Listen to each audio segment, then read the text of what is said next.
Nuevo bloque de Meridiano 64. ¿Qué es la encefalitis equina?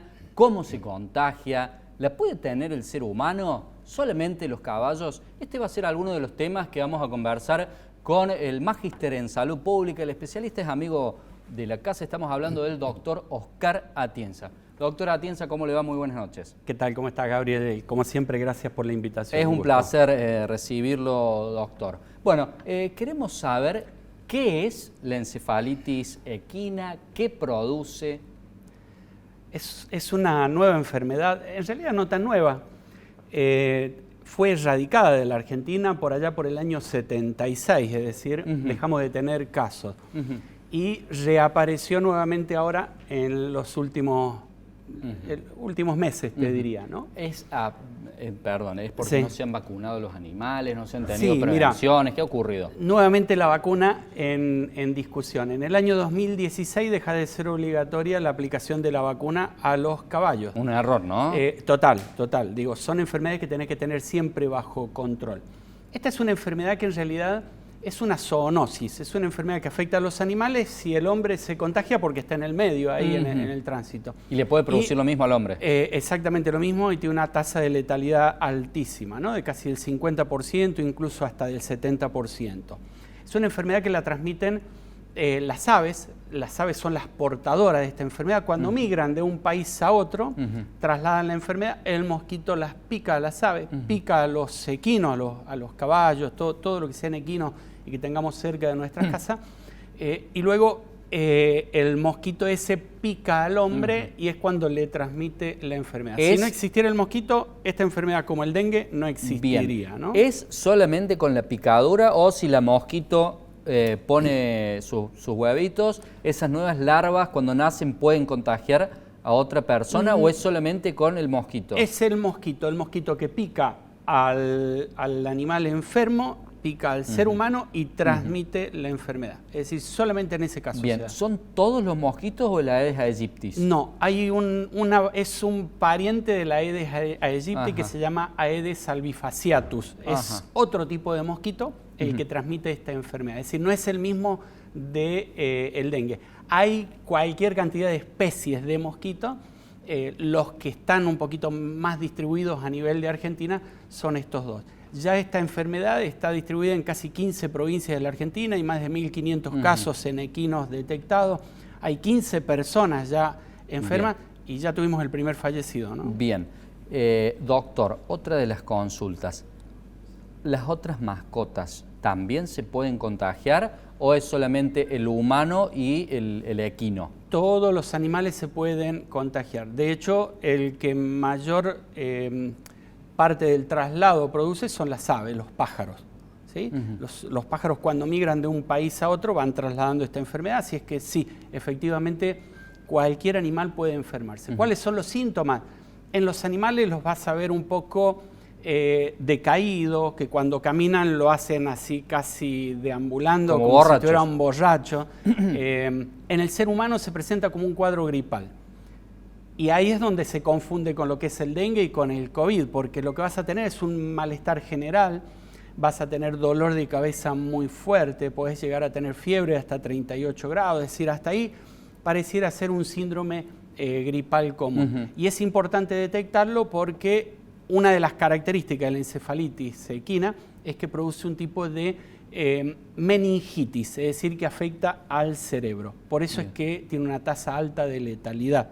En el caso del dengue hemorrágico, por ejemplo, es la hemorragia lo característico, y en el caso del COVID es la neumonía. Serían los tres síntomas de gravedad que nos permiten distinguir los cuadros entre sí. Vamos a suponer que zafamos.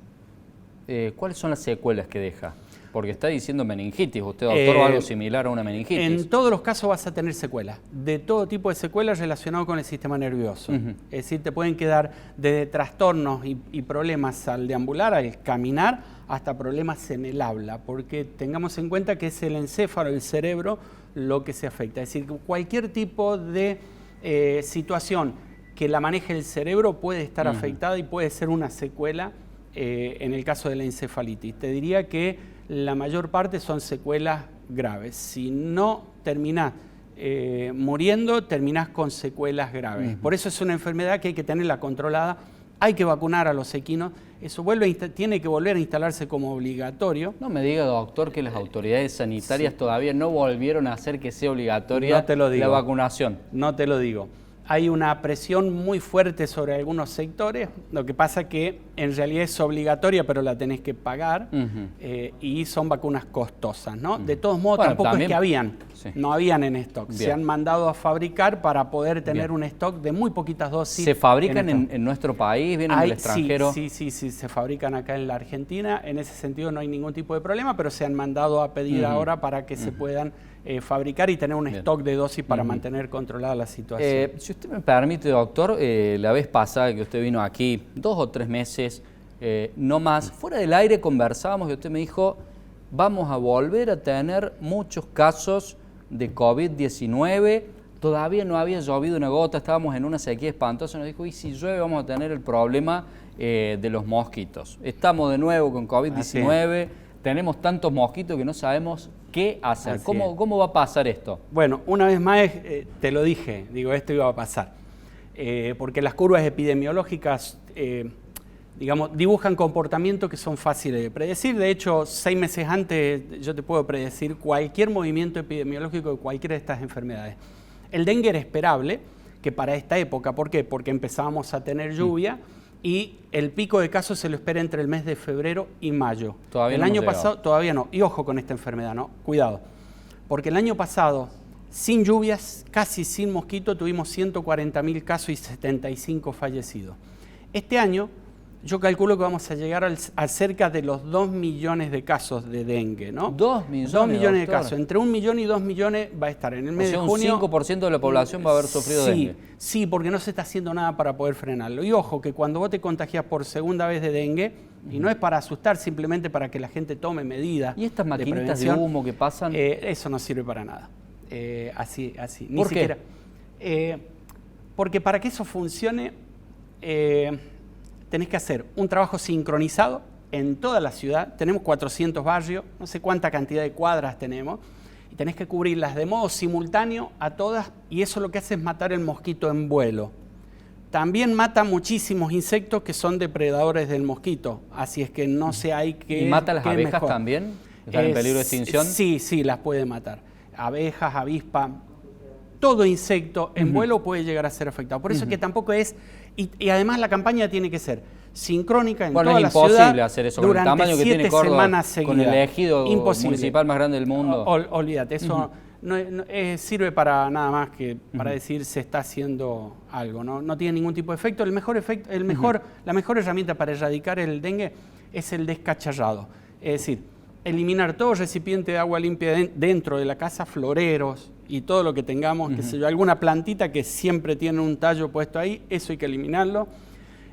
Mirar nuestros patios, todo lo que junte agua, hasta tapitas de gaseosa, nuestros techos, cubiertas viejas, tarros, todo lo que acumule agua, volcarlo y eliminarlo. Es lo mejor. El mosquito es muy raro que supere los 100 metros de vuelo en el transcurso de su vida. Es decir, que si tenés mosquito en tu casa, a menos de 100 metros... puedo asegurar que a menos de 100 metros tenés algún recipiente. No hay que trabajar con los vecinos en esto. Bien. Doctor, ¿y el COVID? Bueno, y el COVID estamos atravesando ya, no sé, el pico 700. ¿Hay que vacunarse de nuevo? Sobre todo la gente de riesgo. Sí. Tenés que asegurarte de tener una vacuna en los últimos 12 meses porque lo que está volviendo es el COVID grave. ¿Por qué? Porque la mayor parte de los argentinos en los últimos 12 meses... Nombre. ¿Cómo era Omicron, la grave? ¿Cuál era la grave? Omicron, no, pero la que está ahora se llama Pirola. Pirola. Es Pirola, es una nueva variante. Ese restaurante que estaba ahí en el CPC Argüello. Casi te diría que es una nueva especie dentro del COVID, ¿no? Es muy grave. ¿Le podríamos decir COVID-23 o...? Es posible. Tenés Italia, por ejemplo, sistema de salud colapsado, sin cama de terapia. España, con un estado de gripe generalizado en toda la población. Estados Unidos, 1 de cada 23 estadounidenses está con COVID. Los sistemas sanitarios nuevamente en alerta. Y acá en la Argentina estamos más o menos con la situación bajo control. El que tiene una dosis a menos de 12 meses, ¿la pasa como un catarro? La va a pasar como un catarro, quizás no tan leve, quizás le pegue un poquito fuerte, pero los que no tienen vacunas en los últimos 12 meses, sí se está viendo ya que empiezan a llegar a los hospitales cuadros un poquito más graves. Para que te des una idea, de 80 casos detectados que teníamos en diciembre, hoy tenemos 500 casos detectados por día, lo que te da una proyección de aproximadamente 100 a 150 mil casos reales diarios en la Argentina. Lo que pasa es que no estamos haciendo testeos masivos, se testea solamente a la persona que llega a los hospitales y que tiene algún grado de gravedad. Bien. Doctor Oscar Atienza, le agradecemos por este recorrido, por la encefalitis equina, el dengue, el COVID, toda esta información que siempre es bueno tener. Gracias a ustedes por... Seguramente próximamente lo vamos a estar invitando de vuelta. Gracias, como siempre.